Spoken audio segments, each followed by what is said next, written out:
মাঝরাতে সাপে কামড় দিল ঝিলিককে।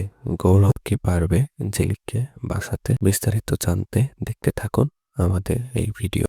দুই শালিক আগামী পর্বে আমরা সবাই দেখতে পারবো যে ঝিলিকের সমস্ত ভিডিও ঘোড়া তুলে দেয় পিয়ারকের হাতে, যেটা দেখার পর পিয়ারকের মাথা মুহূর্তের মধ্যে ঘোরে। পিয়ারকে বলতে ঝিলিককে বেশি বাড়াবাড়ি করছে, এমন করলে অনিমেষ রায়ের মতো আমাকেও জেলে যেতে হবে, কিন্তু সেটা তো কোনোভাবেই হতে দেওয়া যাবে না। ঝিলিককে যে করেই হোক আমার পথ থেকে সরাতে হবে, তাই তো হাতে নেই ঘোড়াকে এবং তার মাকে। ঝিলিক যেভাবে হোক না কেন তাকে চিরতরে সরিয়ে দিতে হবে। ঘোড়া বলে ওঠে, মামা বলুন আমাকে কি করতে হবে? মামা বলে, যেভাবে হোক গৌরবের কাছ থেকে ঝিলিককে আলাদা করে ফেলতে হবে, চিরতরে শেষ করে ফেলতে হবে ঝিলিক। ঘোড়া ভর্তি করে মামাকে বলে, শামপুরীর কাছ থেকে সাপ এনে ঝিলিকের ঘরে দিয়ে দেখি, যখন গৌরব থাকবে না তারপরে সবাই ভাববে সাপের কামড়ে ঝিলিকের মৃত্যু হয়েছে। ঘোড়ার বুদ্ধিটাকে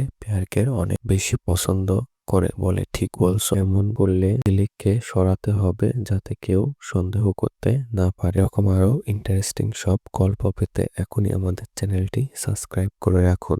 ধন্যবাদ।